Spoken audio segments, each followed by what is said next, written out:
ค่ะเหมือสูงปีน้องๆได้ก็ได้เสียเขาตั้งสิ่งในขนมเมื่อไหร่ก็ย้อนมาลัด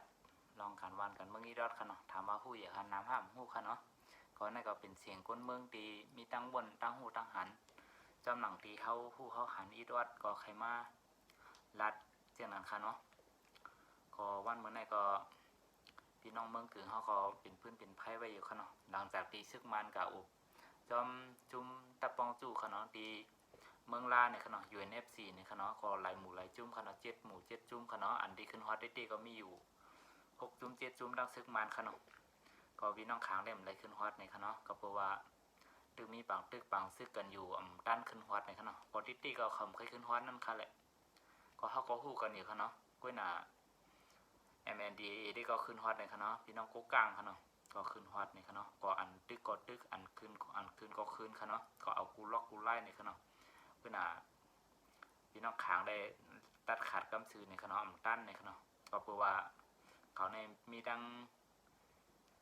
PDF ขนมมีลายหมู่ลายจุ่มขนมในตีเขาในเมืองเขาขนมในเมืองขางขนมก็เมืองตีเจ้าก็เป็นเมืองใต้ขนมเนาะคนใต้ก็ตีหู้จักอยู่ขนมก็ขางในขนมก็แล้วก็กาบางกลุ่มกันตีเมืองล่าขนม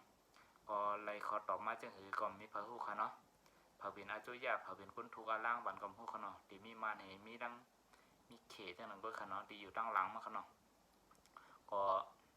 เฮอมาเก็ตเคขนมหนังเฮออาเซียได้เท่าเตรียมไรควักนาตีเตรียมไรกว้างใหญ่เตรียมไรกำแถมปันจุ้มPDFพูดซึกก้นเมืองในขนมก็เพื่อเมืองใต้เขาก็มีขึ้นมาอย่างขนมซึกก้นเมืองในขนมก็เพราะว่าจังนั้นขนมโกมันกว้างโกมันไกลโกซึกก้นเมืองจะไหนมาอยู่ในเมืองใต้สีมักควักในขนมก็เอาซึกตะปองจู่เขาจะในขณะมาเก็ตมาเคขนมมาดืบขนาดเขาหนังคือเขาดีกับสืบกันไรดังซึกมันต่อเครื่องกองกลางกว่าหากันได้ง่ายๆขนาดเบิดตึงมีอาชีพก็มันก่อมจังมากับไก่กันมันเต็มจังมาเจิมกันนะขนาดเนาะเพื่อนเปิ่มมีอาชีพเขาก็ดีมากกับกันขนาดเนาะเหมือนจังซึกมันเขาซึกเขี่เขาซึกว่าเขาจะไหนขนาดเขาดีมากกับกันเขาดีกับสืบกันค่ะเขาตาเด็ดตึกยื้ออัน PDF ขนาดซึกคนเมืองค่ะเนาะเมื่อเขาตึกลายไผ่ค่ะตั้งขางเขาก็ยื้อค่ะเนาะตั้งเมืองย่างเขาก็ยื้อค่ะแล้วก็ PDF หลายปีก็ปอกขึ้นมาทางตั้งเมืองเรื่องเขาย่อมไม้ค่ะเนาะก็เกิดขึ้นมาอยู่เรื่อยๆค่ะเนาะก็นั่นแหละค่ะเขาเอาคู่ไผ่คู่ตั้งค่ะเนาะเมื่อเรียนในเอ็นแห้งเขาก็อ่อนๆในค่ะเนาะเอ็นแห้งเขาอ่อนๆเด็กๆค่ะพอซื้อเขาก็ลักไปกูวันค่ะเนาะเหมือนหนังซึกมันค่ะเนาะถ้าเมืองย่างนี่ก็ลักไปอันที่แค่ก็แค่อันที่ไปก็ไปขนาดอันที่ไปมาเมืองไทยก็มีอันที่ไปกว่าแต่หาย่างก็มีขนาดตั้งนำตั้งหลายค่ะก็อินแห้งเขาอินแห้งซื้อเขาอ่อนๆนี่ค่ะเนาะเพราะเจ้านั้นเลยเขา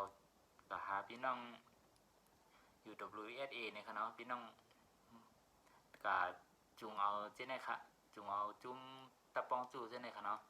ก็มาเป็นอินแห้งเขาในค่ะเนาะนั่นคือเขาเต็มมันหลอกเงินก้นเมืองค่ะเนาะนั่นคือเต็มพอฮัดตรงหนึ่งในค่ะเนาะก็ก้นเมืองเขาก็ดึงแทบตัดแจ๋วค่ะเนาะก็เพื่อหนึ่งเขาอ่อนๆก็หนึ่งแค่ถูกแง่ติ๊กเตียงจังนั้นกล้วยในค่ะเนาะก็เพื่อจังนั้นค่ะเขาถึงได้ขึ้นมาในค่ะเนาะเขาถึงได้แต่งตั้งขึ้นมาค่ะวันเมื่อไหร่เขาก็มีไว้ตั้งนำค่ะเนาะน้ำเมืองใต้เขาก็มีหลายเจเวงเนี่ยค่ะเนาะที่ขึ้นมาค่ะเนาะพอ PDF ใต้เขาก็มีมา PDF เจ้าคือหลายๆเจ้าคือค่ะเนาะก็ตั้งขึ้นมาค่ะก็มันได้ชุกซักทั้งหลายเจอหลายเมียอยู่ค่ะเนาะกวนอันที่มีเงินมีต้องค่ะเนาะที่อยู่ไว้ในเมืองใต้เขาก็ซิตี้กันไว้พร้อมค่ะเนาะก็เพราะว่าวันเมืองเขาเนี่ยมันไปกัดเย็นในขนมมีเงินมีต้องก็ถูรีเก็บไว้ถูรีก็เฮ็ดไว้ต่างเจ้าต่างเมียก็ตีรีอยู่ค่ะเนาะก็เพราะว่าเท่าตีเฮ็ดเฮิรนเฮ็ดเย่ตีสร้างอันใหญ่อันหลวงตีเฮ็ดไว้จากนั้นก็เลยซิตี้ไว้อยู่ค่ะเนาะเพราะว่าการวันกันเมืองห้อมนี่มันเศร้าก็เหมือนหนังพี่น้องย่างค่ะเนาะถูกยากเผาเฮิรน2-3 วันนะก็อ่านหูปากมันค่ะเนาะไปก็ไปอ่านหูเฮียงมันค่ะกับนั่นค่ะคนเมืองเฮาติดทุกข่าในขนมคนเมืองเฮามีอย่างเคโตค่ะเนาะก็เพราะว่าจางใจเยอะซึกจุ่มเลยค่ะเนาะตัวถึงเฮาได้ตีขนาดติดใจเยอะซึกใต้เฮาได้ตีก็ไปมีอันน่ะน้ำหนักเตรียมทนในค่ะเนาะติดใจเยอะซึกมันก็ห่ำใจคือเฮาขนาดเนาะเปิ้นป้อใครเพียงมวยเฮาค่ะเนาะเปิ้นใครไล่แผ่นดินเฮาก็เปิ้นใครเจอคือเฮาเปิ้นใครกวนเฮาในค่ะเนาะ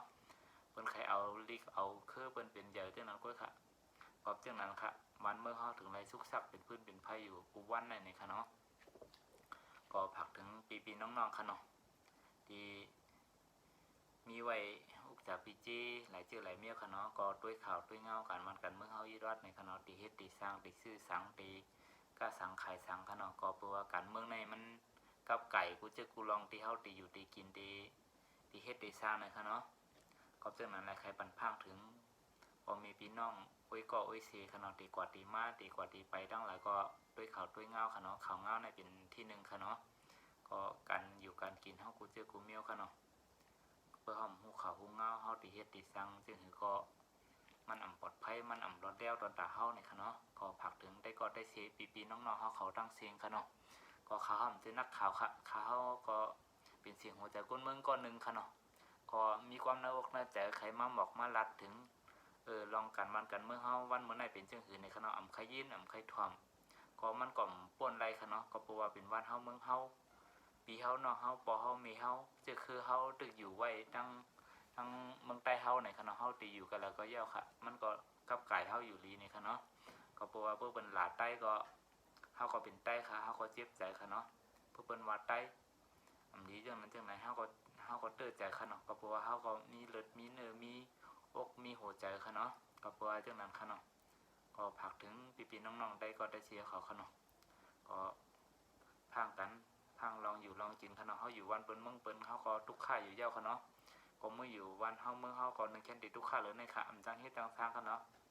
เฮ็ดสังหมอสังก็อำจังเฮ็ดเต็มตีค่ะเนาะอำจังกะก้ากะขายถึงตีเหลอวันเหลอวิ่งเลยในค่ะเนาะก็จังนั้นค่ะก็ตั้งตุกตั้งหยับพี่น้องใต้เฮาได้ใครว่าเหมือนกันหมดในค่ะเนาะก็มาอยู่วันเหลอเมืองเหลอค่ะเนาะอยู่วันเปิ้นเมืองเปิ้นก็ทุกข่าค่ะอยู่วันเฮาเมืองเฮาก็ทุกข่าในค่ะเนาะก็ใครเฮาเป็นหูเป็นตาจอยหรือชื่อเฮาคือเฮาปีเฮาน้องเฮาค่ะเนาะอยู่วันเหลอเมืองแล้วก็เพื่อเฮาหมอจอยกันเพื่อเฮาหมอฮับกันในก็ก่อนนั้นก็ค่ะที่เฮาติจอยเลยกันไรในค่ะเนาะหมอจอยแถมกันค่ะเพื่อมีแห้งก็จอยแห้งมีปีแหง่ก็จอยปีแหง่ค่ะเนาะมีเงินก็จอยเงินมีอุปจากปีเจมีโคกของก็จอยโคกของค่ะเนาะก็เฮาหันอยู่ค่ะเนาะเหมือนเอาพี่น้องย่างค่ะเนาะก็สั่งว่าเขาจอยแถมกันจอยเลยกันในวันเมื่อไหร่เขาดี